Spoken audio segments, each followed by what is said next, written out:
Di tanah Persia yang subur, hiduplah seorang pemuda bernama Rosbeh yang telah kita kenal sebagai Salman Al-Farisi.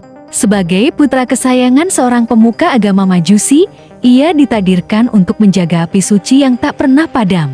Namun, di dalam hatinya, api lain berkobar, api kegelisahan dan pencarian akan kebenaran sejati yang melampaui ritual leluhurnya. Suatu hari, takdir menuntunnya melewati sebuah gereja Nasrani. Lantunan ibadah mereka menyentuh jiwanya, menawarkan kedamaian yang belum pernah ia temukan.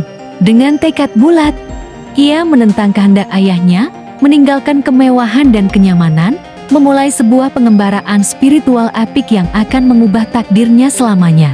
Perjalanannya membawanya ke Syam, pusat peradaban dan ilmu pengetahuan pada masa itu.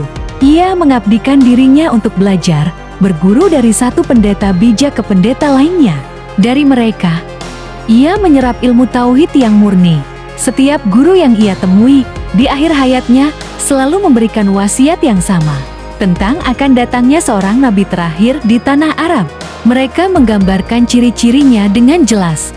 Ia tidak akan memakan harta sedekah, namun mau menerima hadiah, dan yang paling utama, di antara kedua bahunya terdapat khatamen nubuah, stempel kenabian.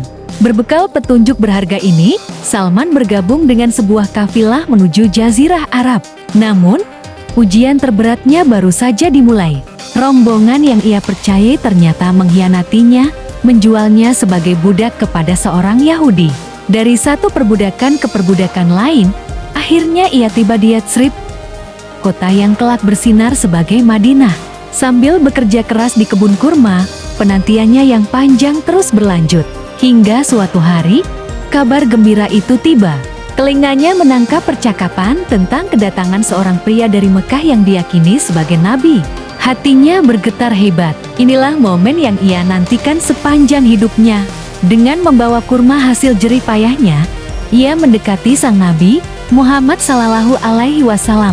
Ia mempersembahkan kurma itu sebagai sedekah, dan sang nabi tidak memakannya, melainkan menyuruh sahabatnya untuk makan. Salman bergumam, satu tanda telah terbukti. Di hari lain, ia kembali dengan kurma, kali ini sebagai hadiah. Sang nabi menerimanya dan memakannya bersama para sahabat. Dua tanda terbukti.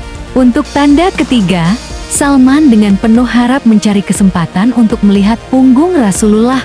Memahami keinginan Salman yang tulus, Nabi Muhammad Sallallahu Alaihi Wasallam dengan lembut menyingkapkan jubahnya, menampakkan stempel kenabian yang terukir indah. Saat itu juga, runtuhlah segala keraguan. Salman bersimpuh memeluk Islam, dan tangisnya pecah setelah puluhan tahun pencarian. Perjalanannya yang penuh liku telah berakhir. Ia menemukan cahaya yang selama ini ia cari. Salman kemudian dimerdekakan dan menjadi sahabat yang mulia, yang kecerdasannya melahirkan ide cemerlang pembuatan parit dalam Perang Khandak, menyelamatkan Madinah dari kepungan musuh.